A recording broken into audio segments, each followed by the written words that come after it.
Friends, ఈరోజు మనము పాత బస్తీలోని ఫలక్నామాలో అమ్మవారు ఇక్కడ వెలిశారు. ఇక్కడ అమ్మవారి పేరు శ్మశాన కాళికా మాత అన్నమాట. ఇక్కడ అమ్మవారు స్వయంగా వెలిసిన ప్లేస్ ఇది. చాలా చాలా మహిమగల ప్లేస్.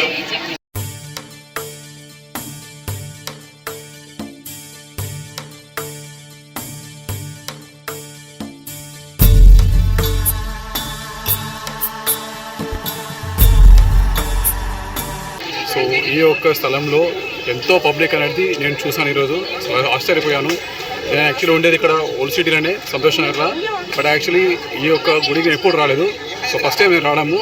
బట్ ఇక్కడ పబ్లిక్ మాత్రం చాలా ఉన్నారు. చాలా చాలా క్రౌడ్ ఉంది ఇక్కడ.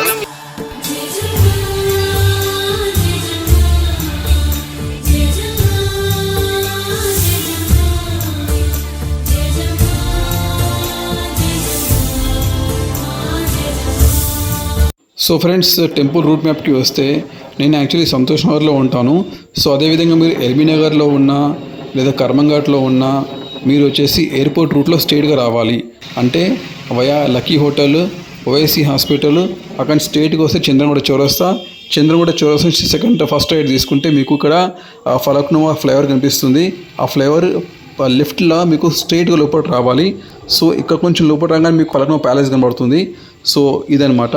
సో ఈ విధంగా మీరు టెంపుల్ చేరుకోవచ్చు. సో ఫ్రెండ్స్, మొత్తానికి ఈ ఆలయంలో ముగ్గురు అమ్మవార్లు కొలువై ఉన్నారనమాట. కట్టమైసమ్మ తల్లి, శ్మశాన కాళికామాత, ఎల్లమ్మ తల్లి. సో ఆ రోజు ఆలయంలో రద్దీ ఎక్కువ ఉన్నందువలన మాకు టెంపుల్ లోపల షూటింగ్ చేయడానికి ఎక్కువ పర్మిషన్ ఇవ్వలేదన్నమాట. సో నేను మీకు అమ్మవారిని చూపించలేకపోతున్నాను.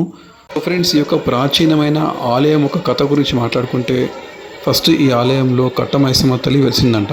ఈ ఆలయంలో అమ్మవారు ఎలా వెలిసిందో మనం ఇప్పుడు తెలుసుకుందాం.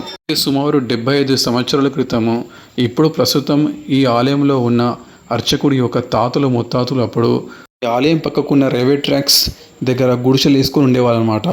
సో వాళ్ళు అలా కూర్చున్నప్పుడు వాళ్ళకి ఒక మెరుపులాగా మెరిసినట్టు అనిపించింది అనమాట. సో అయితే అప్పుడు వాళ్ళు ఏం చేశారంటే మెరుపులాగా మెరిసిన తర్వాత ఒక మెరిసిన చోట వాళ్ళు దీపం పెట్టి సాయంత్రం మళ్ళీ తిరిగి వచ్చే లోపట్నే అక్కడ అమ్మవారు వెలిసి ఉందన్నమాట.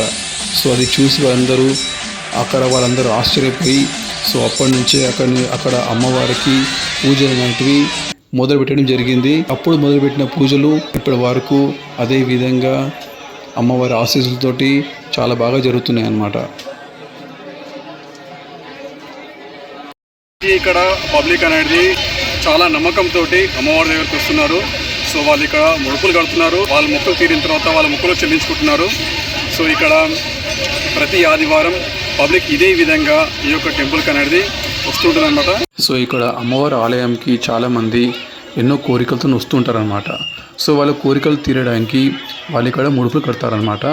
సో దాని తర్వాత వాళ్ళ కోరికలు తీరిన తర్వాత వాళ్ళు ఎక్కడైతే ముడుపు కడతారో అది వాళ్ళు గుర్తుపెట్టుకొని అక్కడ ముడుపు విప్పేస్తారు. సో ఈ విధంగా అమ్మవారి ఆలయంలో ఇక్కడ మీరు చూడొచ్చు ఎన్నో ముడుపులు ఇక్కడ ఉన్నాయి. ఫ్రెండ్స్, గత 5 నెలల నుంచి అంటే 20 వారాల పైనే ఇతను ఈ గుడికి తరచుగా వస్తున్నాడు. సో ఈరోజు ఇతను ఒక ఎక్స్పీరియన్స్ ఈ గుడి గురించి మనం తెలుసుకుందాం. సో చెప్పండి, మీ పేరేంటి? లోకేష్. చెప్పండి. మేమైతే ఎవ్రీ వీక్ సండే టెంపుల్కి వస్తాము. మాకైతే మంచిగా అనిపించింది. సో ఇక్కడ పబ్లిక్ కూడా చాలా ఎక్కువనే ఉంటారు. సో ఇంకోటి ఏంటంటే చాలా మహిమగా అమ్మవారు ఇంకా చాలా మనం అనుకుని ముడుపు కడితే మనం కోరుకుని నెరవేరుతుంది ఇక్కడ.